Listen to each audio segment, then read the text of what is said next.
Yeah, 'cause I got a simple one. I got a simple one for you guys. What? It's called the Axe Murder House. It's in Biasca, Iowa. I call it. It is well known as a tourist attraction for ghost hunters and horror lovers alike. The site of gruesome unsolved 1912 murder in which six children and two adults and their skull, well, yeah, six children's skulls completely crushed by an axe. In other words, no choppy but crushy. Like they use the backside. The backside. Um. Now where am I? Okay, here we go. They restored the house in 1994, and they actually rented out for $428 a night for people like us that like horror or the crime scenes and shit like that. Mm-hmm. There's visions. People seen the guy with the axe. They've heard screams from children. In 2014, the haunting took a darker turn. This guy called Robert Steven Larson, he's 37 from Rhinelander, Wisconsin, was on a regular recreational paranormal visit with friends when true horror struck. So, what happened was So the wait, hold on. Montgomery. So wait. So this, I got lost. So first the crime scene. I mean the murder happened with the kids, right? Yeah, six Then children. they rented out that house. They bought it. Or, They bought oh, it. so these people bought it. They renovated. They put it back to its original, and they started renting it out for $428 a night. So they did it with the theme of horror, Right. crimey. Okay. Continue. Problem is, shit started happening. People went Okay. looking for paranormal stuff, and guess what? They did find it. They saw they saw the guy with the axe. They heard children. This guy that, like I said, I mentioned his name, which is where is it? This guy. Anyway, he went over there. I got lost now. Okay, in Montgomery County Sheriff Office said that Larson suffered self-inflicted injury at about midnight, which is around the same time in 1912 the axe murder in the house began. So So there no, were accuracies in what was happening. I wouldn't be wasting $420 a night for me to stab myself. I'm serious. Yeah. I just do that shit in my own house. I'm telling you, why waste $428 to stay in a place? Okay, yeah, you might have that luck of seeing the guy with the axe, but come on, Luck. Look. Luck. Yeah, I don't know, man. So, all right. So, people, welcome to the Grim Fix podcast, where we talk about true crime. We talk about horror. We talk about TV. We talk about movies. Anything to give people the fix on whatever grim content they what is it? Not Grim receive. times indeed. Yep.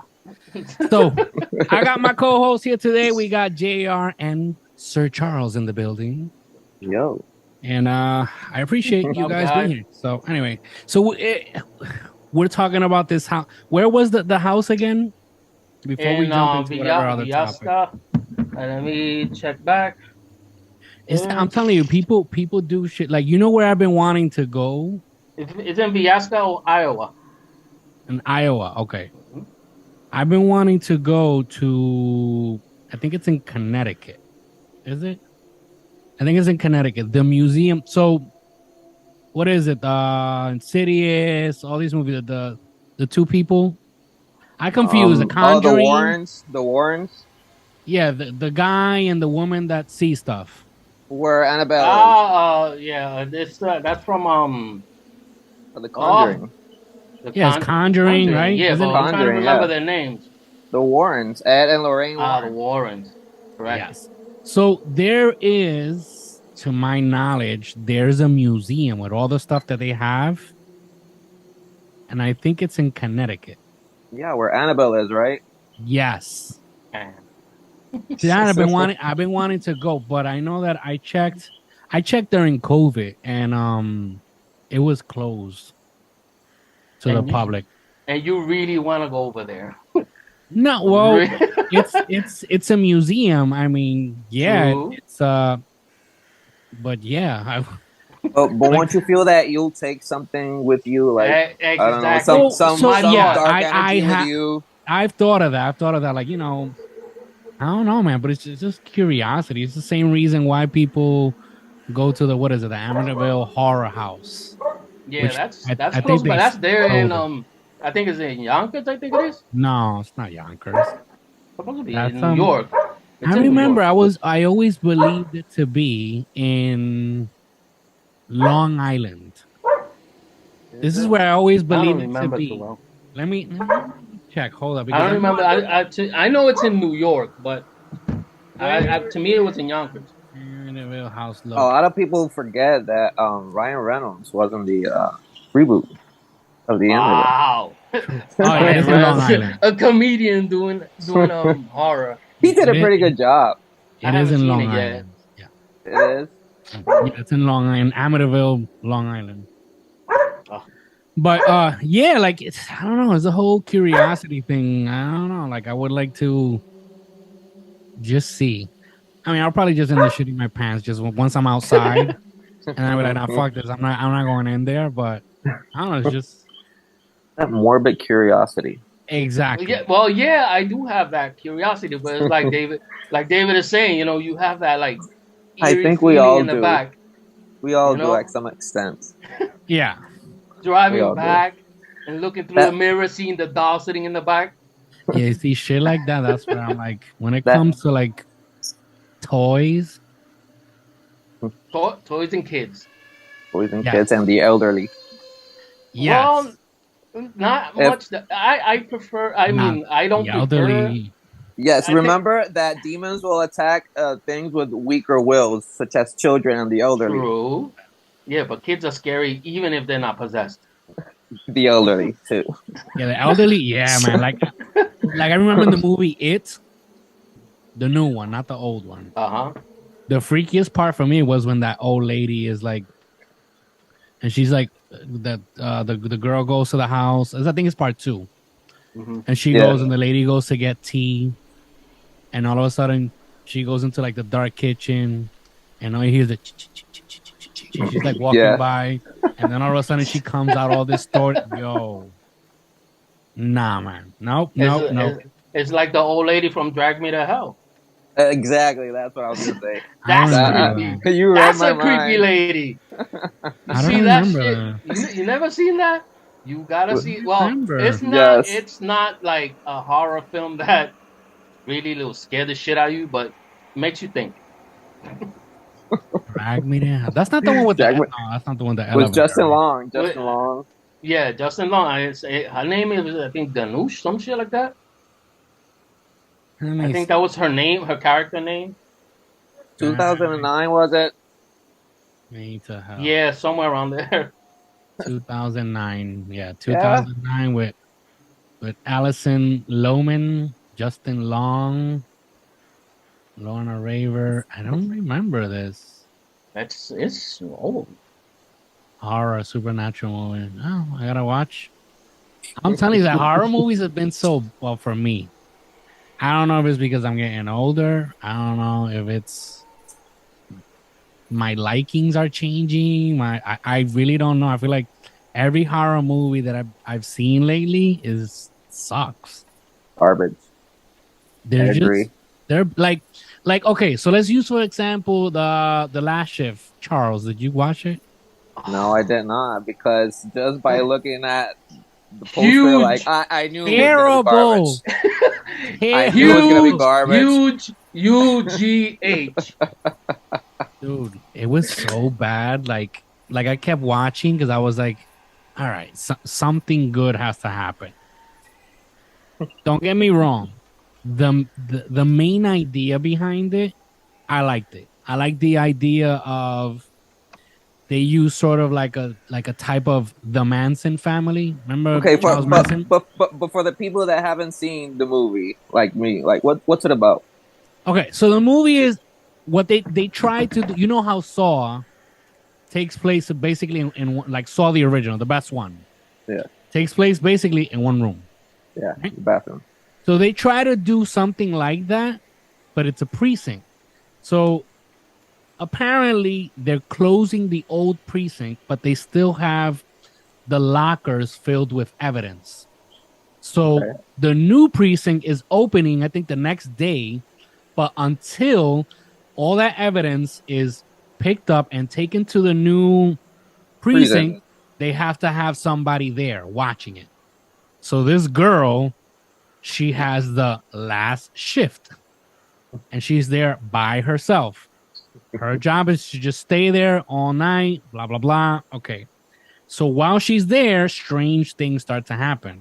She hears noises, she sees things. And I mean, and as you're watching the movie, you're understanding that it's like, what is it? Well, demons or the spirits of this family that they were like the Manson family.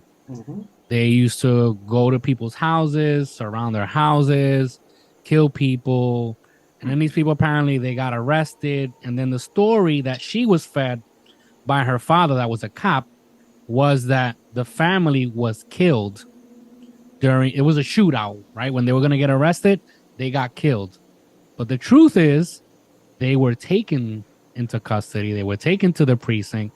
And while they were there, they all hung themselves. Oh. That movie has potential. So that's why I like that idea. The idea of the family. It's, to me, that's super creepy. What was the movie that they did some shit like that where they wore masks? Was it Strangers? The Strangers did it. But were they a family? I don't think. I don't know, but it was more than one person. I know it was a girl, right? Yeah, and that was another movie with a great idea and just a terrible movie. So that's what happened with anime. It was so great idea, but terrible execution. Terrible execution. Like it was so okay. Why was it terrible? Which one? Strangers? I saw that. I saw it a long time ago. It drags like a lot. I just remember that I was so excited to watch it, and I hated it. Yeah, well, that's what happened to me. That's why I said I'm drawn by the cover. You know, I just saw it, and I saw both covers. They show one of the covers. They show a girl like all bent, like the girl from The Ring. You can't see the face, the hair dropped in the front. And the second cover is some gory face with a pentagram on the face. And I was totally drawn. I'm like, okay, looks interesting. So we're talking about the last shift. Last shift, yeah. Okay, I thought we were talking about Strangers. All right, yeah. No. The last shift. Okay, last shift. Why was it poorly executed? Okay. They could have done a lot more in they could have done, since they didn't share like David said, you know, there's like a Manson family, they basically show almost to the end. So there's barely any jump scares. There's only one creepy girl that pops out, like if they beat her up to a pulp, and it's like midway through the movie, you know. But all the time it's always focused on that, you know, that police woman. The story and no shock value. No. You know what it is? Is that, so if you're a horror fan, I mean, and I guess most horror movies do this, but I feel like they were imitating other movies, but just doing it in a shitty way. Yeah. It was just bad. The acting was bad. Me personally, that's something I notice. I don't know. It's just, and if the acting is terrible, like you don't make me believe what you're saying, I start hating the movie. But I don't know. It was just the dialogue was terrible. Yes. Like It's like one of it was those like 70s silly. movies. Yeah, That it was like silly. there are some good foreign movies. Usually, I tend to go for movies that at least I gotta know one actor, and it depends on. It doesn't mean that the movie's gonna be good, but yeah, at least there's gotta be somebody recognizable in this film that it's gonna make me go, okay, like this person is in it. Let me give it a chance. But there are these few gems, foreign ones especially, that usually you don't know anybody and they're really good. Have you guys seen High Tension? No, I haven't. I think JR did. High Probably you just tensions. don't remember. Yeah, High Tension. It's about this. It's a French movie, I think. Then if I Uh, did, I don't remember right now. I can't recall. have you seen it, David? No, high tension. No. It's High about tension. this chick that goes. Can we say chick? About this girl that Hey, you I don't can know. speak freely. I'm guessing you can speak Everybody gets freely. offended, so yeah. True. So True. this girl goes with her friend to her dad's or mom's place somewhere in a farm, way out there, and God knows where. And they get like chased by this dude that you don't know who it is until the end. I don't know. I don't know what I'm talking about. But it's a really good movie. No, I don't want to You're spoil really the ending. hyping us up. You're really hyping us up. So you can know. I don't Because it know. has a I twist. don't Because it has remember. Has a twist, and you don't want to give yeah, it it has a away. twist. Yeah, exactly. Okay. So then I But gotta put it down on the list. yes, has a High twist at the tension. end. I They go watched like, that. yeah, but it's a really good movie. Is it in French, dubbed in English? You can watch it dubbed, or I prefer watching it on French, but with the subtitles. Is it on Oh, Hulu? oui, oui. Everything you recommend is on fucking Hulu. I don't have Hulu, but Probably the app Shutter, Tubi has it. okay. David, you probably can find it on cinema. Yeah, I'll check it out. I'm gonna check that out. Me, High me and tension. High me, tension. David, me and. It's a really bloody movie. Oh, okay. Then it's bloody. Then it's. It's a really I bloody like movie. watching. I like it. You know, I French like people are watching bloody bloody. movies. I don't mind bloody as long as the movie's good. It is actually. It is. And, Yeah. and my main thing is that, it's like, all blood and no. the story, you know, as long as they have like a compelling story that keeps me hooked, even if the movie's trashy. Good plot. I mean, I can say like, listen, I like this. Like, you know, the last, what is it? The last shift. The last shift. Like that one, I like the main idea of the movie. I just wish some good producer and some good writers would have done it. I think it would have been an excellent movie. Then A24 shouldn't do it no more. I think it was A24. I don't know who for is. no, All right, so go ahead. no. I was gonna say that I like twists at the end. Yeah, Saw type, like, you know, you won't expect it until the that's end. my favorite type of movie. Do you guys remember the Skeleton Key? I do. I loved it. It has a really good plot twist at the end. I don't remember. I know movie. I saw it, but it's been a long time ago that I barely remember it. Love that movie. Yes. Yes. That's what I'm saying. Movies like that, you give me a good story. Listen, I'll watch, man. It's just. And it didn't need any goriness, any blood, anything. And it was a really good movie. Just a great story and great acting. That's all you need. That's the one with what's her name? Katie. No, it's that's the one about voodoo, right? Yes. Yes. Okay. That's I remember that one, and then there was another one that came out with the chick with the pointy nose. Jeez, what's her name? A true pointy nose or the character? No, the one where what is it that she ends up basically like killing her kids, and she's. I mean, I gave away this movie's fucking awesome. Whoever hasn't watched it, no, but it's one. Oh my god, what's her name?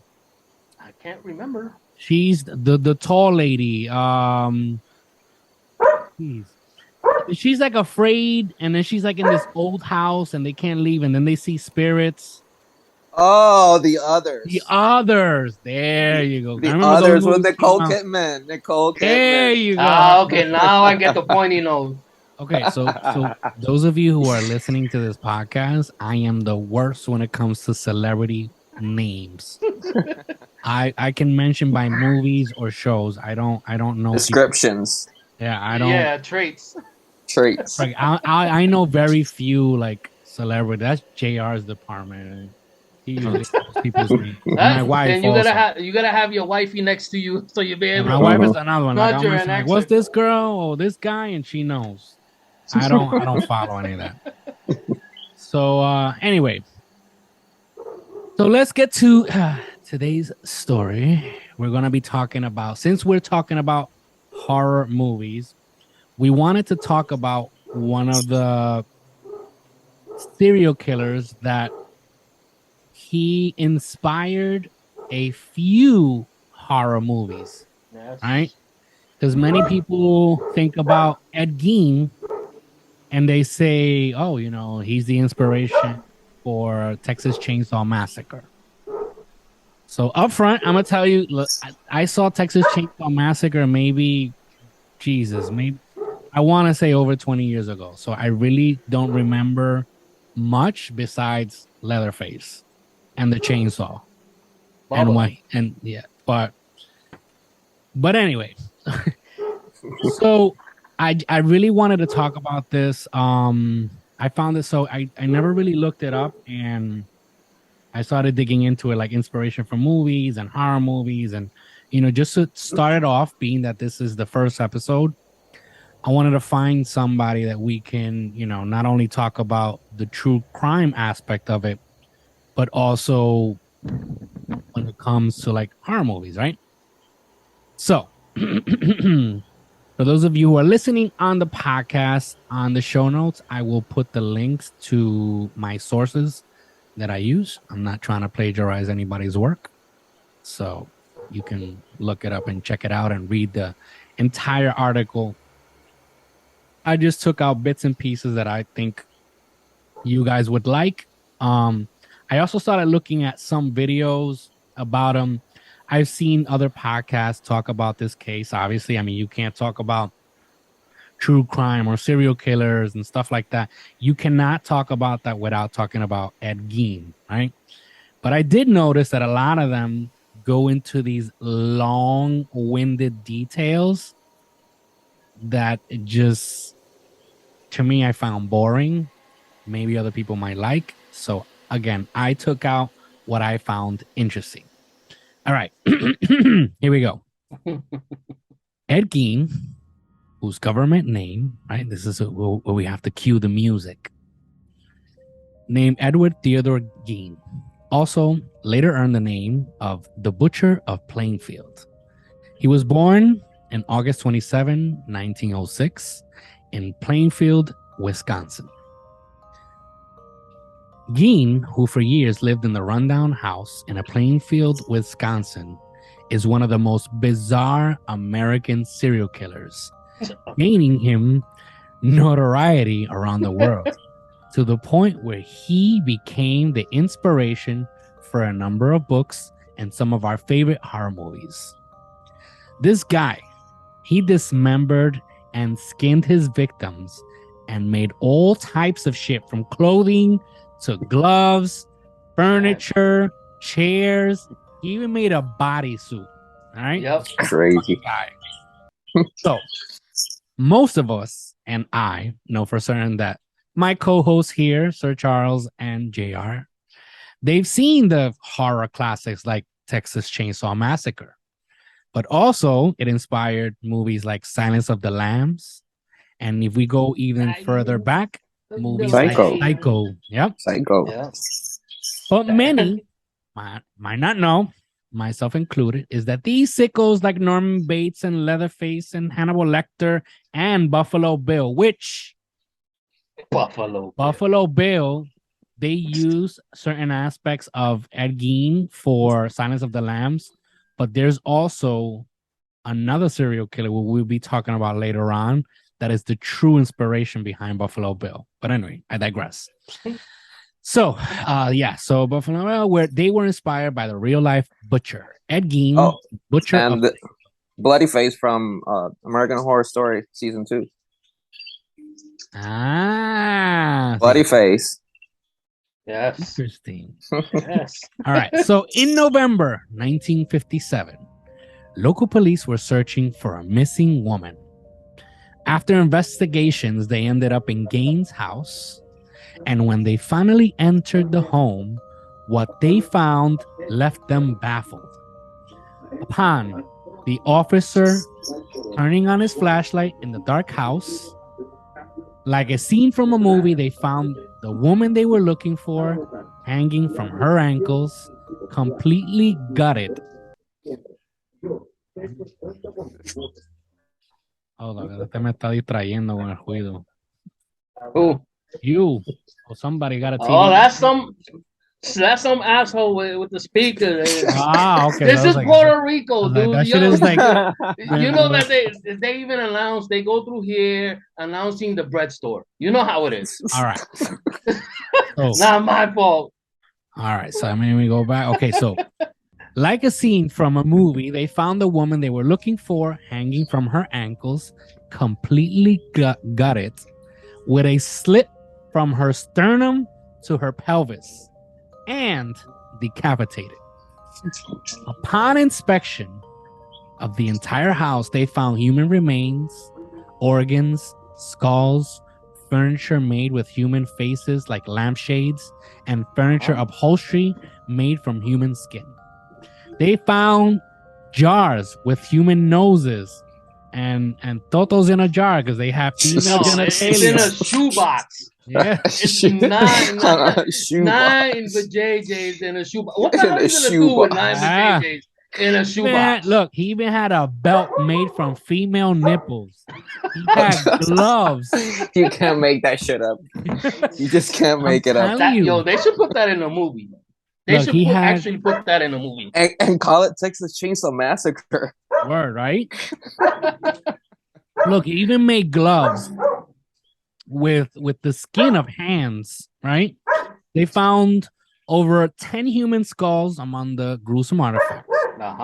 Right? So there are alleged police reports that state that Gein allegedly said that his goal was to resurrect his dead mother with whom he had an obsession with.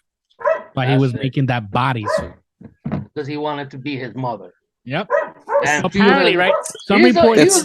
Was he in love with, like, any sexual tension or no? Just, but I don't know.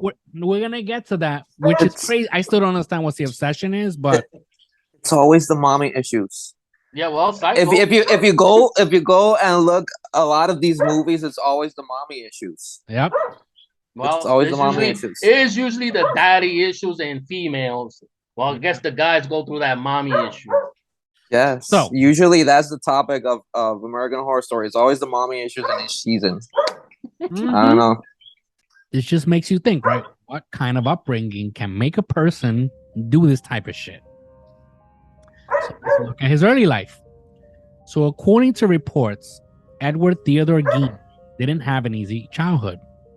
His father was an alcoholic and passed away around 1940. There's other reports that's not here, but I've read reports where his father was very abusive. His father used to beat the shit out of him. Like one of the events that were mentioned was Ed Gein used to get bullied a lot in school. And when he would come home and complain about being bullied, his father would beat his ass. His father would bully him.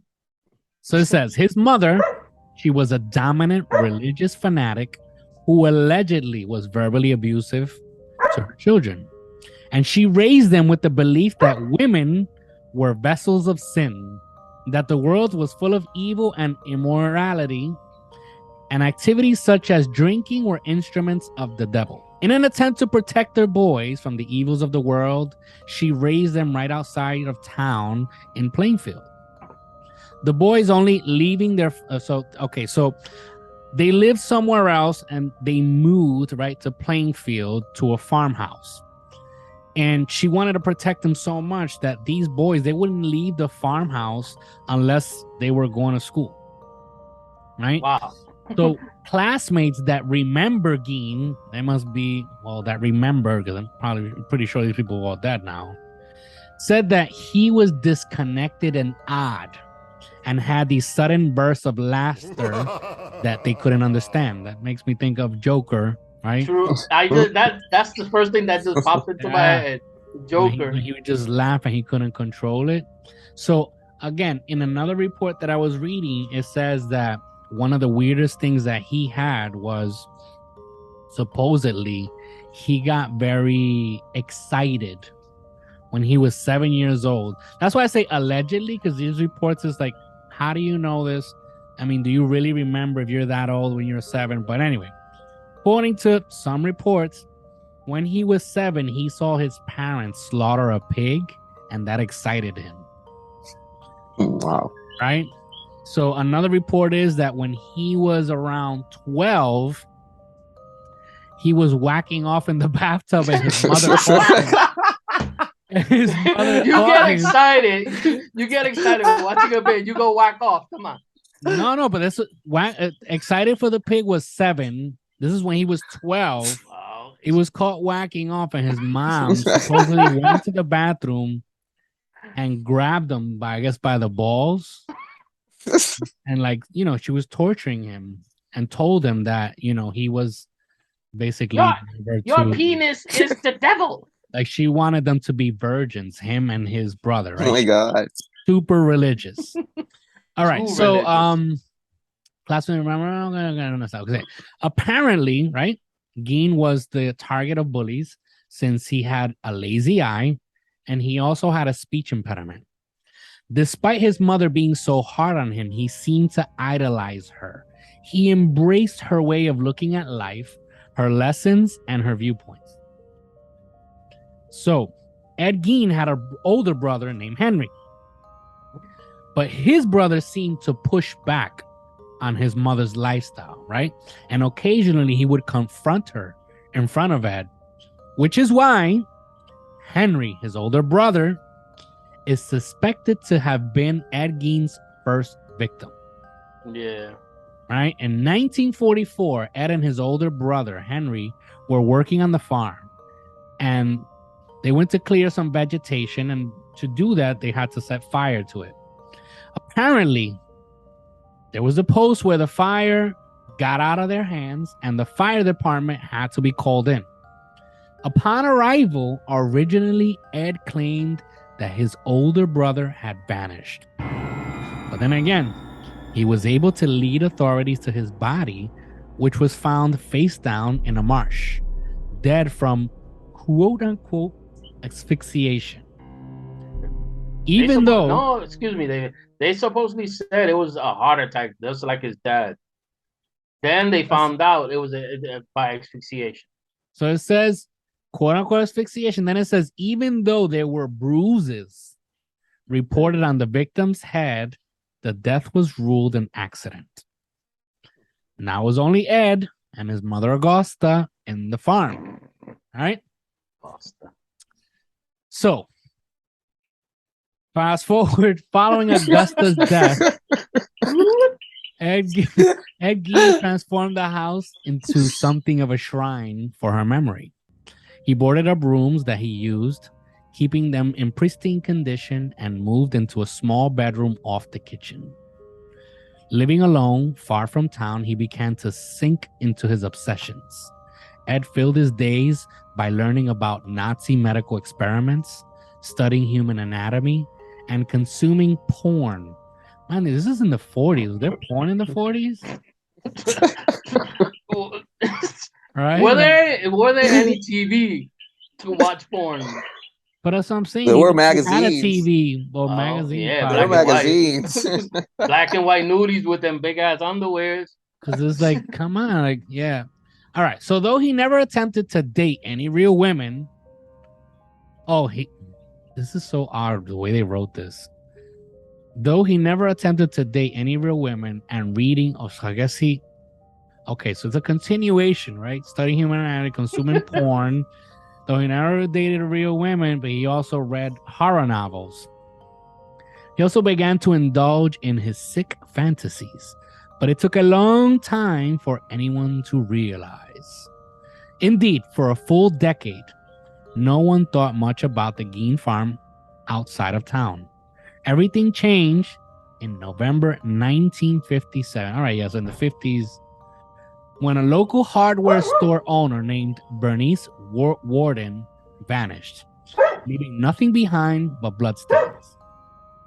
Warden, who was 58, she had been last seen at her store.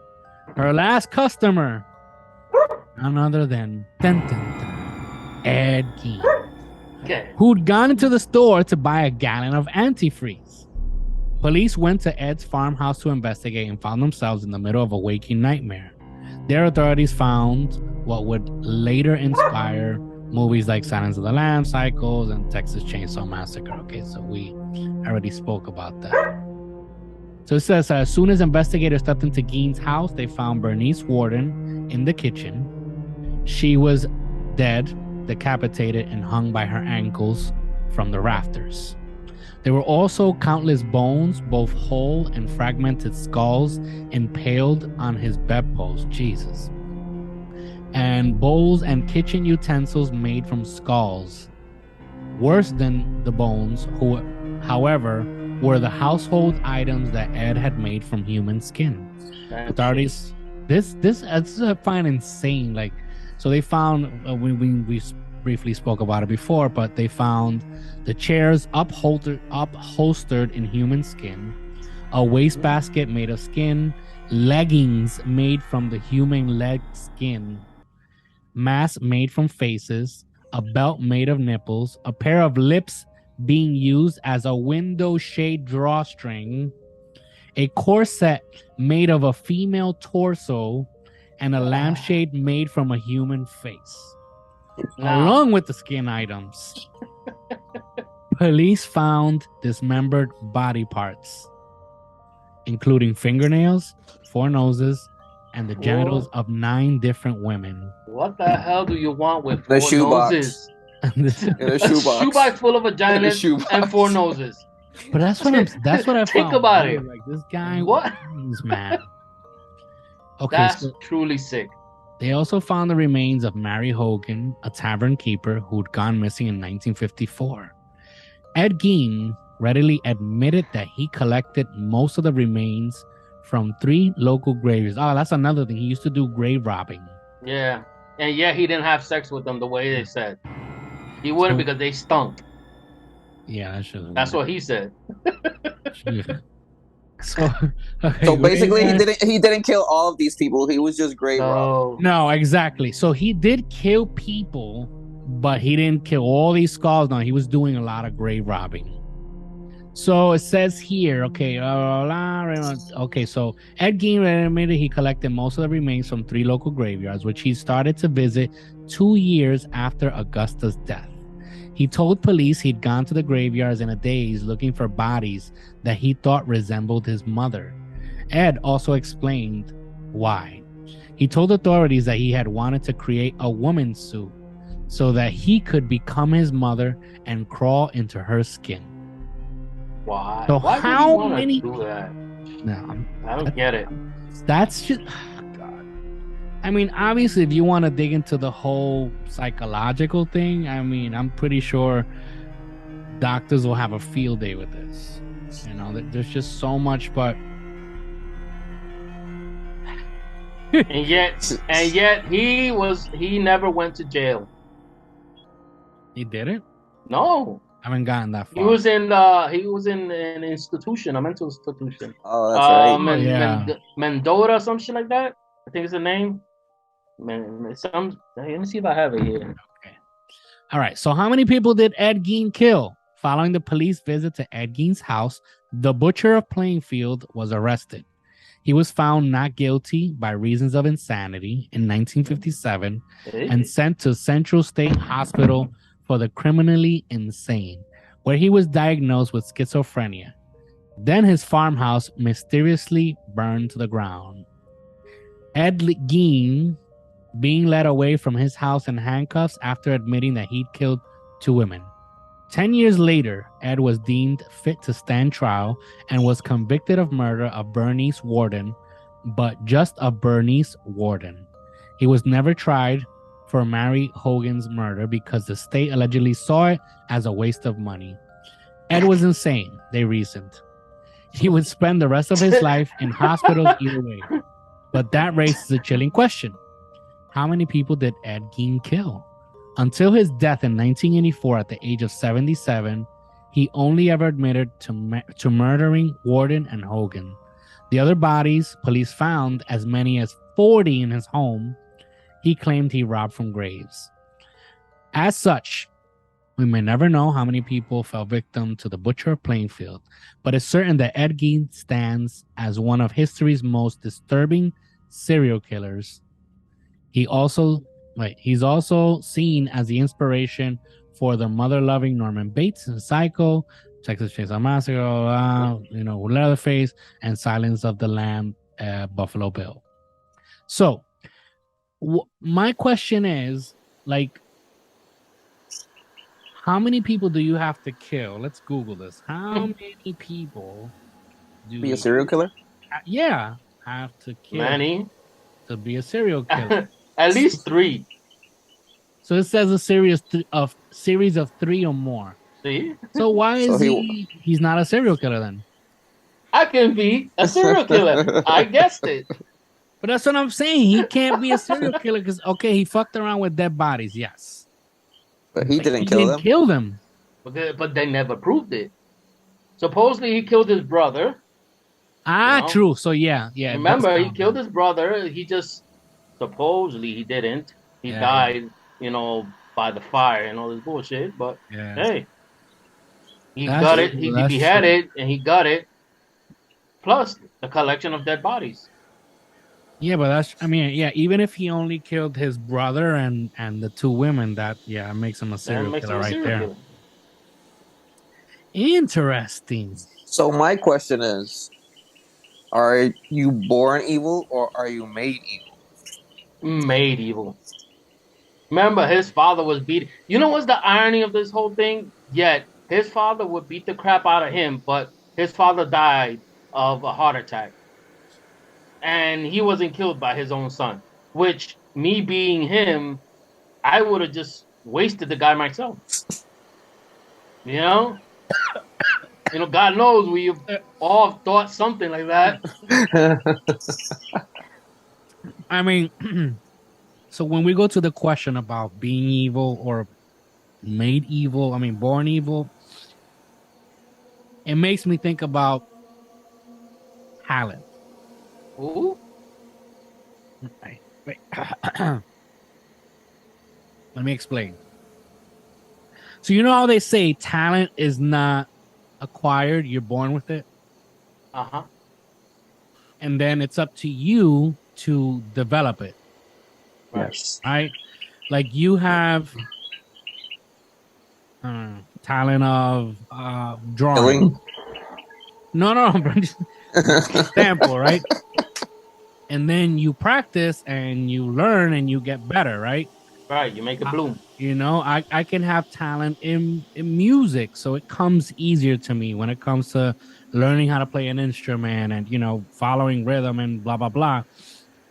So I always think about that because I know, obviously, it's like when they talk about nature versus nurture. You ever heard of that? Yes. I have. So, right, in psychology, they teach you that nature versus nurture, it's nature is because of your upbringing. Nature is because of your genetics. And nurture is because of your upbringing, right?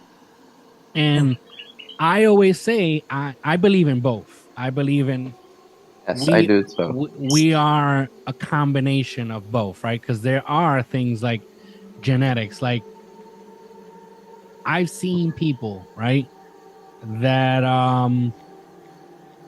did not grow up with their father, right? But then you study as they get older, they have certain traits, personality traits that they didn't grow up seeing this person do, but yet they do it. True. Right? That I truly believe. So to me, that's the nature, right? That's genetics. That's like embedded in you. And then obviously you have your traits of what you grow up seeing. You grow up, seeing people do, or those who raised you, and you have those traits embedded into your personality, right? So when we talk about serial killers, there has to be something in your genetic formula, if you want to say, that's already fucked up, right? So evil is mental issues.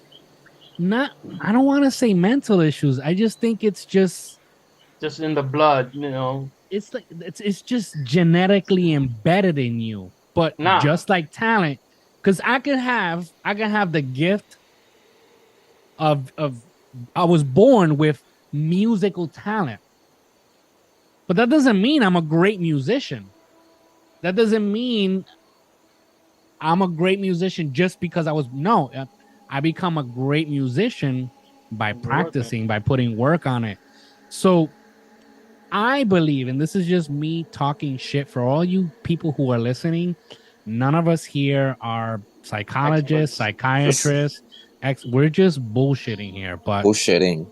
Just having fun. Me, I think we are born. I mean, those people who are born with those tendencies already have it in them. And then life, their upbringing, family, whatever it is, their surroundings nurtures that. It can go either way. Either, like, you guys ever seen Dexter? Yeah. Yes. Okay. So you also have the factor of mental health, right? Schizophrenia and all this shit. Like, yeah, obviously that plays a huge role in this. But some people are like high functioning serial killers, if you want to say. Like, for example, which we'll talk about in a later podcast, but did you guys know that in Exorcist, there was a serial killer in that movie? And the original Exorcist? Yeah. A real life serial killer was in that movie acting. No, I didn't know that. I didn't know that. You see, boom. Whoa. That was the episode I was going to do today, and then I decided to do this one. So I know that just keep it for next one then. So unless you want to just talk it out now. I mean, no, there's not much to talk about. I mean, we can dig into it later on another episode, and we can dig into his story. But you guys remember the scene where the girl, Reagan, Linda Blair, they take her to the hospital, right? And they're doing the blood MRI tests and and whatnot, shit, right? Yeah. The MRI technician that's in the hospital was later on arrested. He was a serial killer while he filmed in that movie. Oh wow, it's crazy. So that's what I'm saying. Yeah, high functioning guy. He was a high functioning guy, and he was focused on killing. Well, his victims were all gay men, and they were all within what they call the leather scene. So it was basically most of the killings were like in the village. And he would lure men to his room, and then he only admitted to killing one person, but later on they started digging in. I think there's like 10 people, I want to say, that he killed. But anyway, Mike, he was in that movie, but he wasn't acting because he was really a technician in that hospital. And the director decided to use him in the movie. Oh, wow. So that proves to you that there's really that's really interesting, yo. Functional killers out there. But that's not, but that's not exactly professional. Like, it's high functioning people that they seem to have it together. But that's what I like about Dexter, because I feel like Dexter gives us that insight to people who maybe might be psychos and they keep it under control to a certain point. And I mean, obviously, well, he, for the show, he had like a code of how to kill people and, the type of people he killed. But Nonetheless, it's people that feel the need to harm others. Now, I'm gonna mention something. You seen the movie Hostel, right? Yes. Yes, a long time ago, but yes. Okay, Yes. all these guys or women, I'm guessing the both of them, they all go over there to kill. You know, they pay to kill. Are they considered serial killers? Well, if they kill more than 3 people, Okay, the yeah. definition, You know, they go as a collection. You know, every year, hey, let's go for vacation and let's go kill someone. You know, it's the same thing. They're all professionals. They the lawyers, judges, police. Even though police don't have to go over there, they do it on their own on the streets. But you know, it's professional people. Yeah, Are they functional considered killers. serial killers? But that's what I'm saying. It comes to listen. I am of the belief that most people have different types of urges. I feel like everybody in the world has one type of urge or another, right? Yeah. It could be sexual. It could be, you know, I don't know, addictive behavior. It could be wanting to hurt people. I don't know. And I am of the belief that a lot of people that do certain things do it because they can. Me explico. Like if you look at, you guys remember the movie 8mm? Yes. Right? So 8mm, the whole idea behind that whole movie was that the rich old guy killed the girl just because he could. Right? Yes, because he felt the urge. And because he could, he knew he could get away with it. He had the money to do so. So the main idea is because he could, just like Hostel, if you look at Hostel, these were people that would travel and go over there because they've done so much in life and they wanted to experiment what it felt like to kill a person. So again, is the aspect of doing it because they could. That's it. Boots and I pants can't and get boots over and that pants and mustache. boots and pants. It's that mustache. It's killing Distracting you, huh? Yes, it is. It happens. It happens. It just reminds me of Ron Jeremy for some reason. Ron. I was waiting for it. You just need the long hair. Mucho te tardaste. True. I've been holding it because we're not talking about it. Talking about something more. Anyway, back to what we were talking about. So yeah, question. You were talking about that nature and nurture, right? It's a mixture of both. Who? It's a mixture of both. Right. If a person has that in their blood, right? Let's say a little child has that. Their parents are, you know, serial killers and whatnot. They have that in their blood, in their DNA.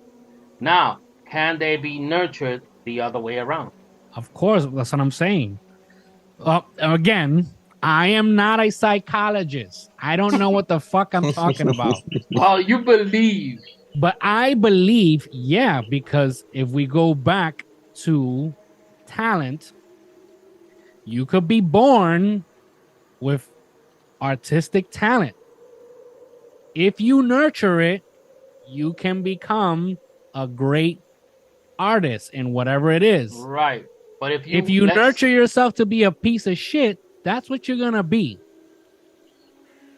So that can you unnurture? I don't know if it's even a word. Can you unnurture that? You know that whole shit of being what? I don't think you can because it's like let's just call it when you have a fetish with something, or you have a desire of something, and your brain just can't get rid of it. It's just there, and it's there, and it's there until you act on it. Yes, until you act on it. You can be you act on it, or you just fight it forever. Yeah, exactly. And, you know, I mean it's hard. I'm pretty sure it's hard. Yeah, well, yeah, it is. But that's what I'm saying. That's why I say some people do things because they can. So someone who might have those tendencies listen, they might fight it. They might have those violent thoughts in their head, and they be like, they learn how to work through it, and that's it. That doesn't mean they don't ever get the thoughts. It's still there. But some people, that's like when you tell people it's okay, right? When you see so many people nowadays that have so much trouble controlling their emotions, they're told since they're little, they're told that it's okay because you have anger issues or you have anger problems.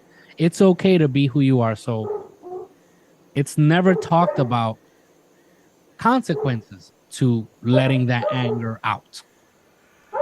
So this is why we see sometimes you see these dumb crimes and you're like, yo, but this person not, they were never taught to think about the consequences. So Yep.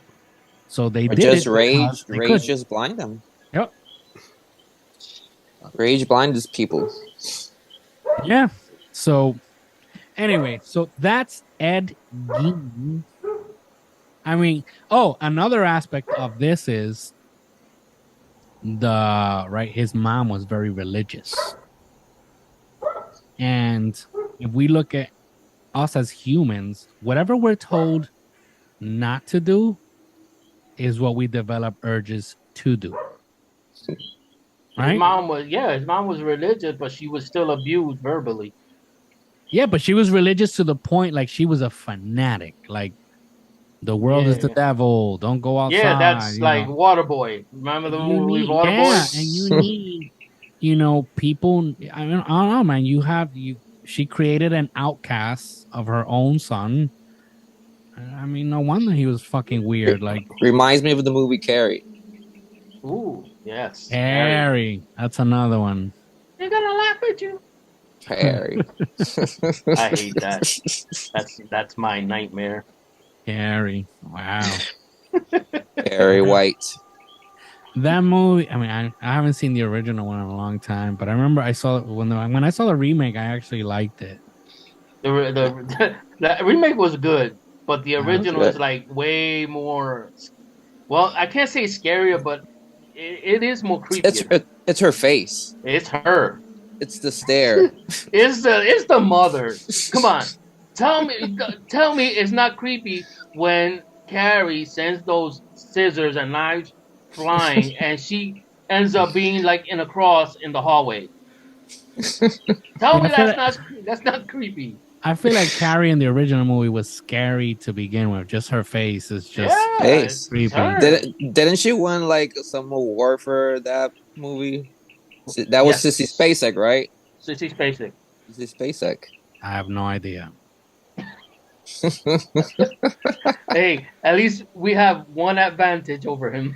Yep. Pop culture knowledge. Yeah, pop culture. Sort of. I am basura in pop culture. Like I'm not. I just like learning, their names, so I know who I'm talking about. Nah, man, I try. It's just, and this is something I'm working on now as a person. I'm working on that. I'm remembering people's name because sometimes I'll talk to people and like I'll meet somebody like, hey, my name is blah blah blah, and by the time they finish their introduction, in my head, all I'm going is fuck. What was the name? What was the name? What was the name? The shit is that when I start doing that, I don't hear anything they're saying, so I'm just doing. You just hear that Charlie Brown thing. I'm just nodding. Yeah, I'm just nodding and smiling, and then I'm thinking like, damn, what was the name? But yeah, I'm working on that. Like when somebody introduces themselves, like I'll repeat the name a few times. So like, I could just you need picture to drink David going. Now I'm bad. Like I can remember a lot of things, but when it comes to names, I'm terrible at it. That's the main trait that you gotta have. Yeah. Especially you that you have that business that you have to deal with people. Well, that's what I'm saying. Like one of the things when you're getting into business and all that is a good thing that you should do is when you talk to people is you constantly mention their name. Yeah. And that's why I'm like working on remembering their name so I don't have to be like, hey, so blah blah blah. I want to be like, so yes, sir, and yep. Don't be so formal. All right, guys. So this has been the Grim Fix podcast. I want to thank you if you're listening to us till this point now. Please follow, please subscribe, please drop us a review, drop us 5 stars. You can listen to us on all types of, all major platforms for podcasts. And you can also watch us on YouTube, subscribe, share with your friends, and I'll see you guys next week. Peace. Deuce.